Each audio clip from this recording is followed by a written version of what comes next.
ಪರಶುರಾಮ ಸಾವಿನ ಪ್ರಕರಣ ಮಾಸುವ ಮುಂಚೆ ಇನ್ನೊಂದು ಪ್ರಕರಣ ಈ ಭಾಗದಲ್ಲಿ ಆಗದೇ ಇರಲಿ ಅಂತ ಹೇಳಿ ನಾನು ದೇವರಲ್ಲಿ ಪ್ರಾರ್ಥನೆ ಮಾಡ್ತೇನೆ. ಯಾಕೆ ಅಂದರೆ ಈ ಕಲ್ಯಾಣ ಕರ್ನಾಟಕದ ಪ್ರತಿಭೆ ವಿಜಯ ಕ್ರಾಂತಿ ಅವರು ಮೊದಲನೇ ಯಶಸ್ವಿಯಾಗಿ ಮೊದಲನೇ ಪರೀಕ್ಷೆಯನ್ನು ಪಾಸಾಗಿ ಪೊಲೀಸ್ ಅಕಾಡೆಮಿಯಲ್ಲಿ ಟ್ರೈನಿಂಗ್ ತಗೊಂಡು ಅವರಿಗೆ ಯಾದಗಿರಿ ಸಬ್ ಡಿವಿಷನ್ಗೆ DSP ಆಗಿ ಅಪಾಯಿಂಟ್ ಆಗಿ 10-12 ದಿನಗಳು ಕಳೆದು ಹೋಗಿದೆ. ಆದರೆ ಅಲ್ಲಿರುವಂಥ ಶಾಸಕರು ಮತ್ತು ಅವರ ಪುತ್ರರು ಅವರ ಹಿಂಬಾಲಕರು ಸೇರಿಕೊಂಡು ಹಣಕ್ಕಾಗಿ ಪೀಡಿಸ್ತಾ ಇಲ್ಲಿವರೆಗೂ ಅವರಿಗೆ ಪೋಸ್ಟಿಂಗನ್ನು ಕೊಡದೆ ಕಾಡಿಸ್ತಾ ಇದ್ದಾರೆ. ಅದಕ್ಕಾಗಿ ನಾನು ಮಾನ್ಯ ಮುಖ್ಯಮಂತ್ರಿಗಳಿಗೆ ಮತ್ತು ರಾಜ್ಯದ ಚೀಫ್ ಸೆಕ್ರೆಟರಿ ಅವರಿಗೆ ಮತ್ತು DG IG ಸಲೀಂ ಸರ್ ಅವರಿಗೆ ನಾನು ಪತ್ರ ಮುಖಾಂತರ ವಿನಂತಿ ಮಾಡಿದ್ದೇನೆ.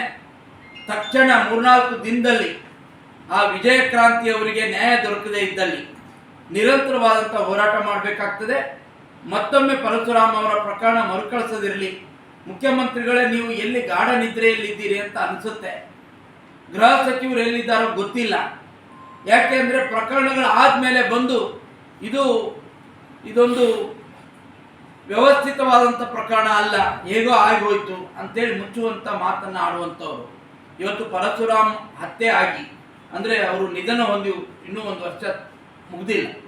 ಈಗಾಗಲೇ ಮತ್ತೆ ಅದೇ ಯಾದಗಿರಿಯಲ್ಲಿ ಅಲ್ಲಿರುವಂಥ ಶಾಸಕರ ಕಿರುಕುಳದಿಂದ ಕಲ್ಯಾಣ ಕರ್ನಾಟಕದ ಪ್ರತಿಭೆ ಇದೇ ಯಡ್ರಾಮಿಯವರು, ಜೇವರ್ಗಿ, ಗುಲ್ಬರ್ಗಾ ಜಿಲ್ಲೆಯ ಜೇವರ್ಗಿ ತಾಲೂಕಿನ ಯಡ್ರಾಮಿಯವರು, ವಿಜಯ ಕ್ರಾಂತಿಯವರು, ಅವರು ಪಾಪ ಒಬ್ಬ ಪ್ರತಿಭಾನ್ವಿತ ಮಹಿಳೆ.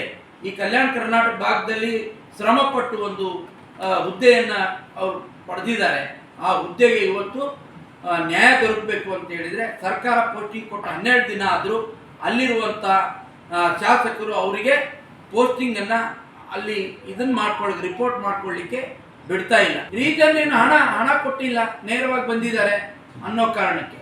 ಅದಕ್ಕೆ ಇವತ್ತು ನಾನು ಹೇಳ್ತೇನೆ, ತಕ್ಷಣ ಅವರು ನಿನ್ನೆ ಶಾಸಕರು ಒಂದು ಎಲ್ಲೋ ಕಡೆ ಹೇಳಿದ್ದಾರೆ, ಇಲ್ಲ ನಾವೇನು ಆ ಥರ ಮಾಡಿಲ್ಲ. ಹಾಗಿದ್ರೆ ನೀವು ಮಾಡಿ, ಮತ್ತೆ ಮುಖ್ಯಮಂತ್ರಿಗೆ ಹೇಳಿ ಯಾಕೆ ಅವ್ರಿಗೆ ಪೋಸ್ಟಿಂಗ್ ಕೊಟ್ಟಿದ್ದೀರಿ, ಅವ್ರು ಬಂದು ಯಾಕೆ ಅಲ್ಲಿ ಸೇವೆಗೆ ಜಾಯಿನ್ ಆಗ್ತಾ ಇಲ್ಲ ಅನ್ನುವಂಥದ್ದಕ್ಕೆ ಕಾರಣ ಕೊಡ್ಬೇಕು ಅಲ್ಲಿರುವಂಥ ಶಾಸಕರು.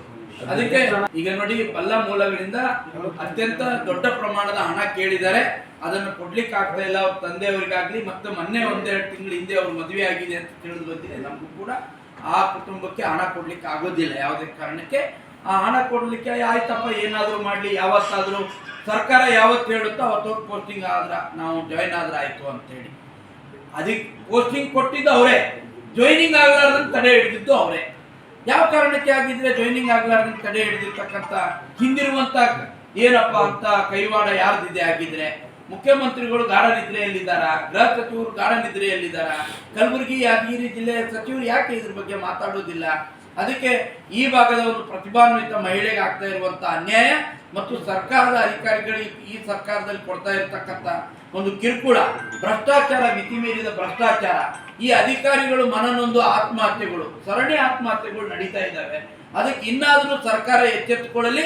ಮತ್ತೊಮ್ಮೆ ಆ ರೀತಿಯ ಘಟನೆ ಈ ಭಾಗದಲ್ಲಿ ನಡೆಯದೇ ಇರಲಿ.